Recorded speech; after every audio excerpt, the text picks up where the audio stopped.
បង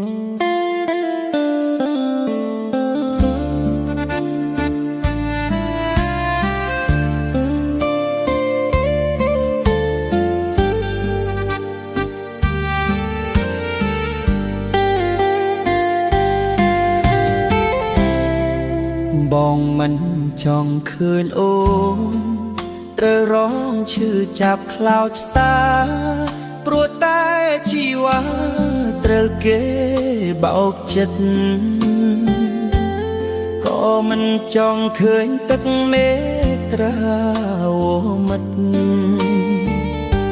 ស្រណោះកាលអាដឹកដែលកន្លងទៅ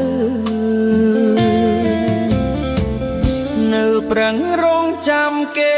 ធ្វើអ្វីបើគេចាស់ចេញពីថ្លៃចេញទៅបាត់ហើយទោះអូនខំខ្វល់ពីគេក៏គ្មានថ្ងៃគេតបក្រោយម្នេចក៏ត្រានត្រើយអូននៅហួងហែងគេ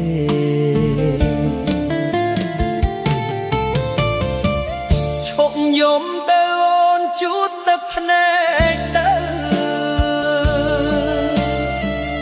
នៅក្បែរបងពីលពើបងនឹងមើលខែទោះបងអ្នកក្រោយស្ម័គ្រតែមាសមេ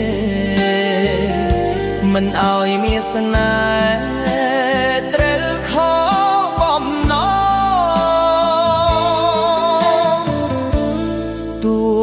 គេជាមនុស្សដំបូងតែពេលនេះគេធ្វើឲ្យអូនយំមានតែទុំសោកដល់មុំគ្មានសប្បាយអូនឈឺប៉ុណ្